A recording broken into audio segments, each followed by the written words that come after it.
더미의 젤리 패드. 순간적인 충격을 견디지 못하고 꼬인 벨트에 눌리면서 엄청난 양의 젤리가 쏟아져 나오고,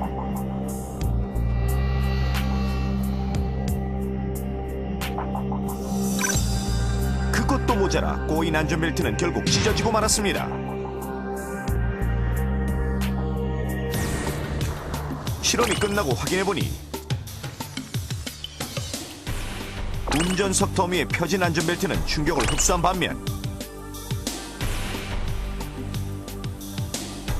조수석 더미에 꼬인 안전벨트는 좁은 폭으로 빡빡하게 고정되어 있어 충격을 흡수하지 못하고 더미가 사고의 충격을 고스란히 받은 것입니다. 게다가 더미를 지탱해야 할 벨트가 끊어지기까지 했는데, 안전벨트는 충돌 시 탑승자의 상체에 가해지는 압박을 줄여주기 위해 조금 느슨해지다가 조여주면서 탑승자의 상해를 최소화시켜줍니다. 그런데 벨트가 꼬여있을 경우에는 느슨해지지 않고 고정되어 탑승자의 신체를 압박함으로 내장이 파열될 수 있는 것입니다.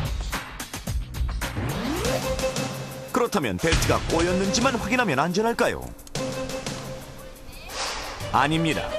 꼬인 여부만큼 중요한 것이 바로 벨트의 위치.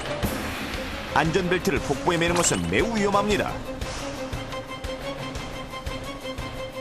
안전벨트는 반드시 어깨뼈, 갈비뼈, 골반뼈를 지나가게 매야 합니다.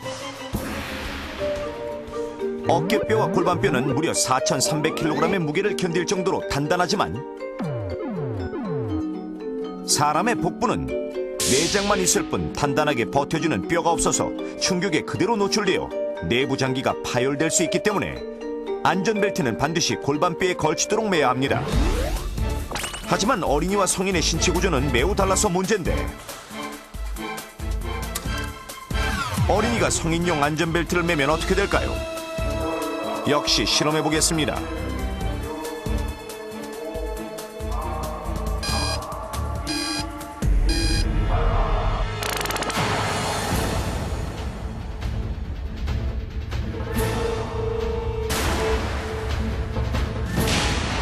차량이 순간 속력 50km로 충돌하자 엄청난 충격이 차량을 휩쓰는데,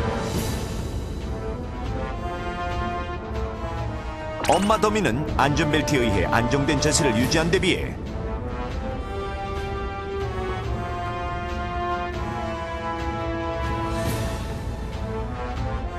아이 더미는 안전벨트에 얼굴이 쓸리더니 급기야는 벨트가 목에 걸려버리고 말았습니다.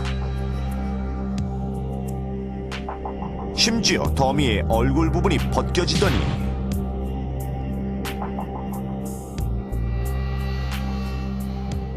튕겨진 손이 머리를 심하게 쳐버리기까지.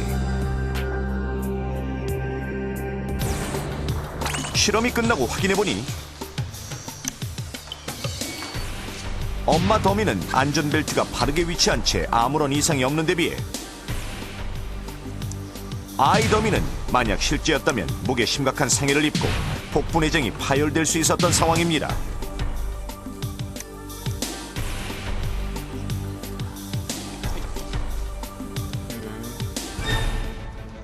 안전벨트는 성인을 기준으로 만들어져 14세 이하의 어린이가 맬 경우 어깨벨트가 목과 얼굴을 스치기 쉽고 신체를 전혀 보호해주지 못하므로 사망에까지 이를 수 있습니다. 이러한 사고를 막기 위해 자동차 사고 시 충격을 완화시키는 올바른 안전벨트 착용법을 알려드리겠습니다. 안전벨트 3원칙의 첫 번째, 안전벨트를 맨다. 벨트를 맬 때는 딸깍 소리가 날 때까지 걸쇠를 밀어넣고 걸쇠를 다시 당겨 제대로 맸는지 확인합니다. 안전벨트 3원칙 두 번째, 안전벨트를 편다. 혹시나 벨트가 꼬이진 않았는지 확인하고 꼬인 부분은 평평하게 펴서 다시 고쳐매야 합니다. 안전벨트 3원칙 세 번째, 안전벨트는 제자리에. 안전벨트는 자신의 어깨뼈와 골반뼈를 지나도록 매야 합니다. 그리고 영유아나 어린이는 반드시 뒷자리에. 연령이 맞는 안전의자에 앉혀야 합니다. 출발할 때 이렇게 안전벨트를 매셨다면 휴게소에 들릴 때마다 꼭 확인해야 할 것이 있습니다. 그것은 아이가 창문에 끼지는 않았는지 여부. 잠시 차가 서 있는 동안 아이가 자동차 창문에 끼이는 사고 또한 많이 발생하는데 몇 년 전 실제로 일어났던 사건입니다. 얘들아, 오늘 즐거웠지? 그날 모처럼 나들이를 갔다 온 이 신의 가족. 오, 맞다. 엄마, 나 딸기우유 사주세요. 나는 초코우유. 그래, 알았어. 잠깐만 기다려. 잠시 후 엄마 이 씨는 아이들에게 우유를 사주기 위해 가게 앞에 차를 세우고 자동차 열쇠를 꽂아둔 채 아이들만 두고 가게로 향했습니다.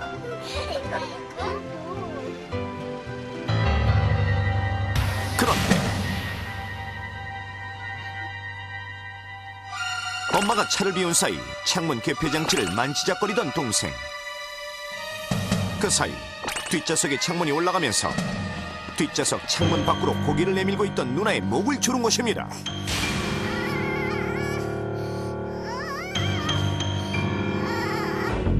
요즘 차량 대부분은 간단한 조작으로 창문을 여닫을 수 있는 파워 윈도우 시스템이 적용되어 있는데 파워 윈도우 시스템은 운전석에서 전 좌석의 창문을 여닫을 수가 있습니다. 그런데 운전자의 부주의나 아이들의 호기심 등으로 창문이 상승하는 과정 속에서 목이나 손 같은 신체의 일부분이 끼일 경우에 부상이나 사고를 당할 수가 있습니다. 실제로 열쇠가 꽂혀있는 차 안에 어린이 둘만 있다가 앞좌석에 있던 어린이가 스위치로 뒷좌석 창문을 닫는 바람에 뒷좌석 어린이의 목이 끼어 질식한 사례 외에도 운전자가 무심코 뒷창문을 닫다가 뒷좌석의 아이의 손가락이 베이거나 어른이 아이를 안고 창문을 올리다가 아이의 손가락이 끼이는 사례도 있었으며 가까운 일본에서는 어린이 혼자 차 안에 남아 창문 개폐 스위치를 갖고 놀다가 머리가 끼어 사망한 경우도 있었는데, 자, 그럼 이런 사고들이 발생하는 이유는 무엇일까요? 지금부터 실험을 통해 알아보겠습니다. 먼저 자동차 창문이 올라가는 속도를 측정해봤습니다. 1, 2, 3. 불과 3초 만에 올라가는 창문. 생각보다 빠릅니다. 무심코 손을 창문 위에 올려놓은 상태라면 창문이 올라갈 때 놀라서 손을 빼기에도 급할 만큼 짧은 시간입니다. 한 번 동작시키면 끝까지 올라가거나 내려가는 오토 업다운 기능이 있는 경우 끼임 방지 장치가 되어 있어 올라가는 창문에 물체가 닿아도 창문이 저절로 내려가 안전하지만, 끼임 방지 기능이 없는 창문은 이렇게 창문이 올라가는 도중 신체의 일부분이 닿아도 계속 올라가기 때문에 위험한 것입니다. 이번엔 자동차 창문이 올라가는 힘을 알아보겠습니다. 인장 압축 시험기로 올라가는 창문의 압력을 측정한 결과 무려 20kg 중. 자, 그렇다면 그 힘은 실제로 어느 정도일까요? 페트병을 찌그러뜨리고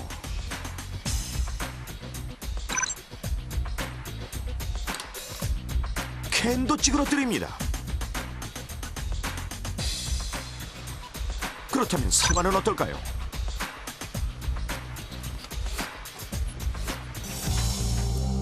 칼로 썰리듯 두 동강 나버려